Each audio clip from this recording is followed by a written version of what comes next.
decision. The decision that it took, number one, was to join force with the Community of Alra Park, Nigel, and become friends of the court, supporting this community. That was the first move that we did after our meeting in Alra Park in 2020.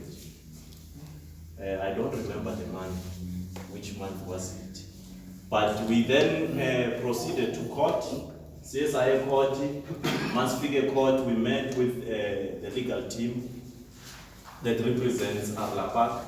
I think, if I'm not mistaken, it's Advocate.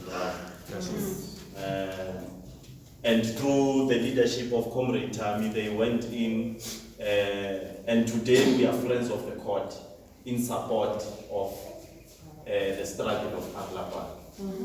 And it then led GHCC in our internal meetings and our workshops to then decide that we are going for litigation, which the motivation strongly came from the Community of Alra Park in terms of their case and their progress.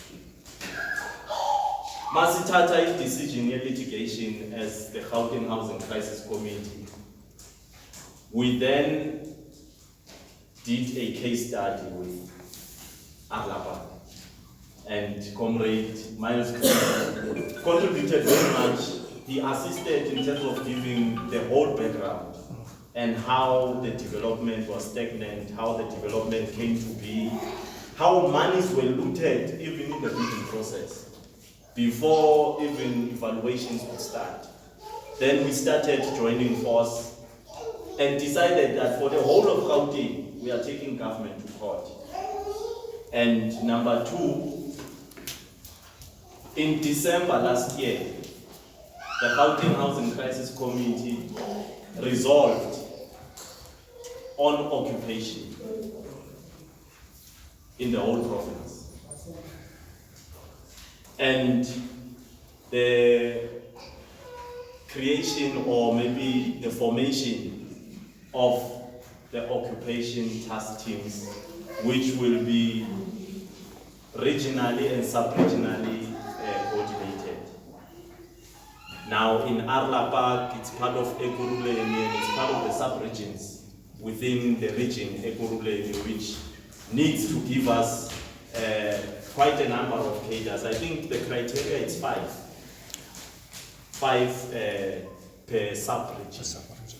Then in the region, there should be again 5 who are going to coordinate the whole of Ekurhuleni with all the communities.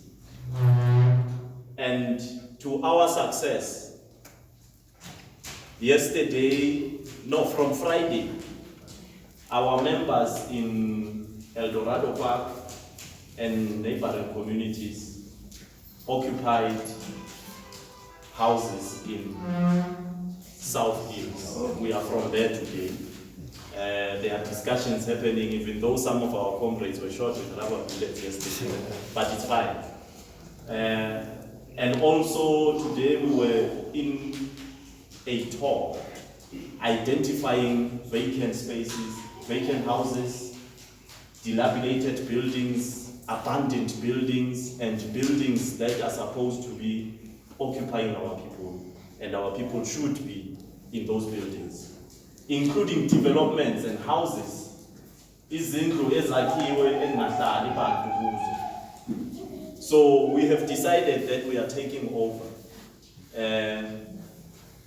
Why we decided that is that in the motion of occupying land, for now we can't occupy land as per se, because we need to utilize the structures that the state has built, the structures that are standing there. Either it belongs to the state or it is privately owned, we don't care. Now, responding to issues of the current, including the issue of COVID-19 and the second wave, even though Alra Park is tainted, they say you occupied because of C-19, which is not true. You occupied in January, in fact in December. Then in March, the following year, there was a pronunciation of a lockdown, which was not a campaign of CNID. But we have agreed that because our people, maybe it's a wrong word, because people are staying in homes or houses.